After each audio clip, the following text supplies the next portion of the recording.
J'habite maintenant le quartier Mercier-Est, mais ayant habité 1 an à Saint-Henri, 9 ans à la Petite Bourgogne et 2 mois à Pointe-Saint-Charles, je connais assez bien l'arrondissement du Sud-Ouest. Je trouve que Saint-Henri y est un des quartiers ayant le plus de graffitis.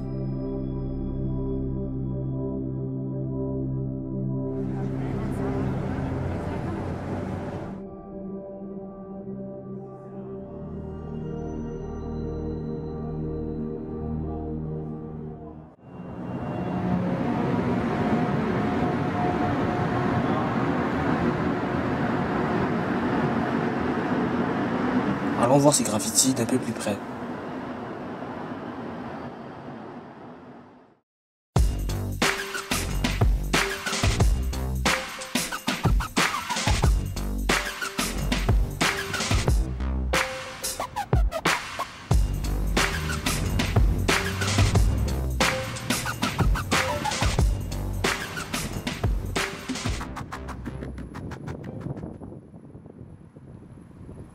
Les graffitis sont des inscriptions ou des peintures réalisées sur des murs, des monuments ou des objets sur l'espace public.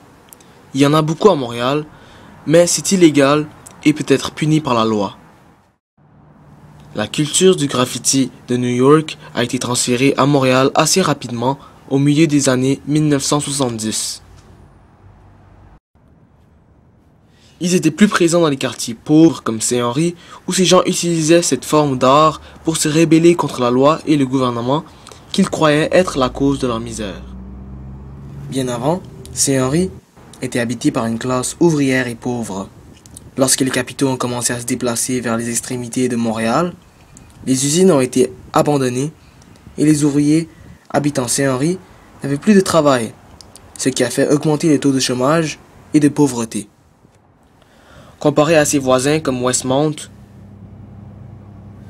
ou la Petite Bourgogne, Saint-Henri a le plus grand nombre de graffiteurs. Un des nombreux endroits abandonnés à Saint-Henri sont les silos de maltage Canada, construits en 1928 et abandonnés depuis 1980, qui sont en effet recouverts de graffitis et d'autres formes de vandalisme. Les endroits favoris des graffiteurs sont les endroits abandonnés pour une raison bien simple. Ils veulent réaliser leurs œuvres dans des places presque inaccessibles pour impressionner le public.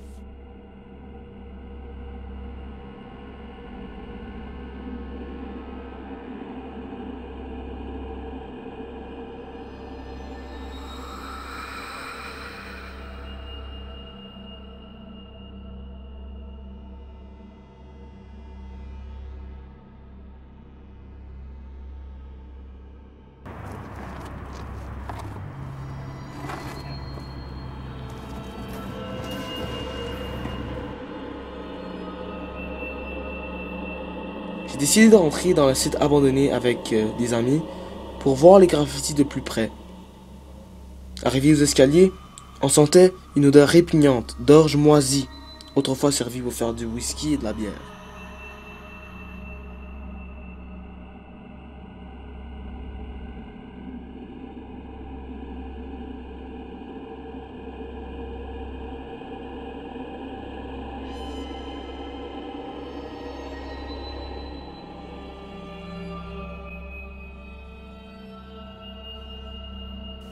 Après avoir monté une échelle et d'autres escaliers, on était en haut des silos. La vue était incroyable.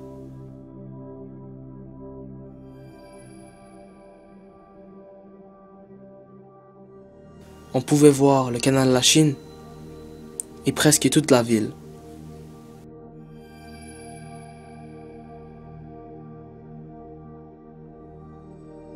Mais ce qui était encore plus impressionnant, c'était les myriades de graffitis. Graffitis en hauteur, dans des places avec presque aucune accessibilité. Faire ces graffitis ont sûrement été très difficiles et dangereux.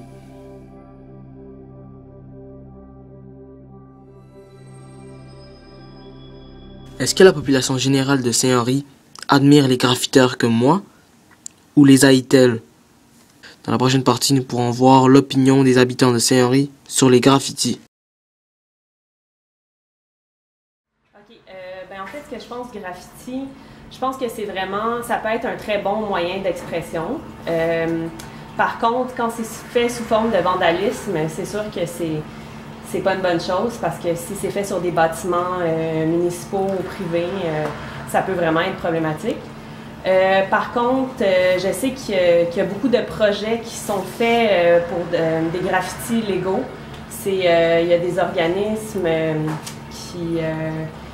je me souviens plus c'est quoi le nom de l'organisme, mais c'est vraiment des troupes qui font le tour de la ville de Montréal, qui font des murales et tout ça. Donc c'est comme une autre façon d'encourager le fait de s'exprimer à travers l'art, mais de façon légale. Donc je pense que les jeunes qui ont envie de faire du graffiti devraient peut-être plus s'informer sur ces genres de projets-là, qui c'est beaucoup plus valorisant que faire du graffiti illégal sur des bâtiments publics et tout ça. Ah ben, j'aime pas ça parce que c'est laid. C'est laid, genre, je sais pas, genre ça ralentit nos murs. Déjà que c'est pas très beau. Ben, je trouve que les graffitis, ça fait sale, ça fait pas propre, puis les gens s'approprient des places qui sont pas à eux. Et ils n'ont pas le droit de dessiner, d'écrire, de faire ce qu'ils veulent sur des endroits qui sont pas à eux. Donc je penserais pas qu'ils feraient ça chez eux, dans leur chambre à coucher. Pourquoi les faire ailleurs? Je pense du graffiti. Moi je pense que le graffiti c'est une sorte d'art quand même. Et je dirais pas que je suis contre. Moi je trouve ça bien que les jeunes puissent pratiquer un art d'une certaine façon, etc. Ce que je trouve dommage c'est que ça se fasse un peu de façon underground parce que les gens... il y a beaucoup de préjugés par rapport au graffiti. Les gens trouvent par exemple que ouais, c'est juste c'est pas de l'art, etc. Ça dégrade.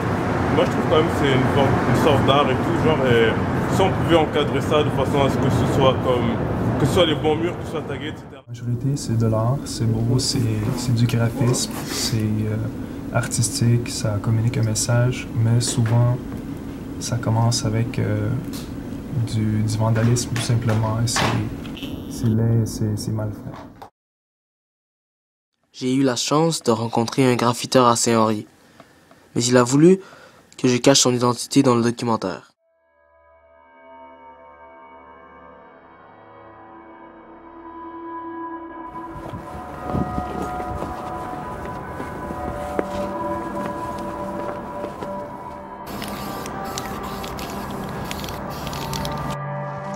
Je fais souvent des graffitis à Saint-Henri, la petite Bourgogne aussi, et aussi à Pointe-Saint-Charles, surtout le sud-ouest.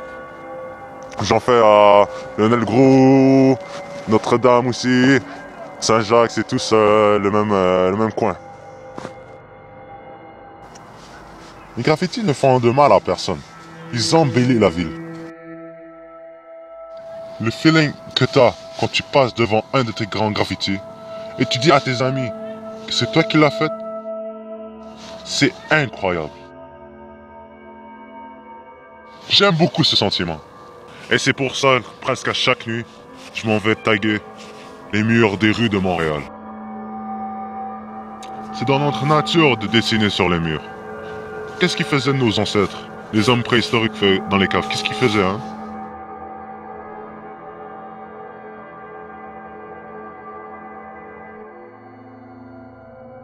La liberté d'expression est un droit fondamental que tout le monde devrait avoir.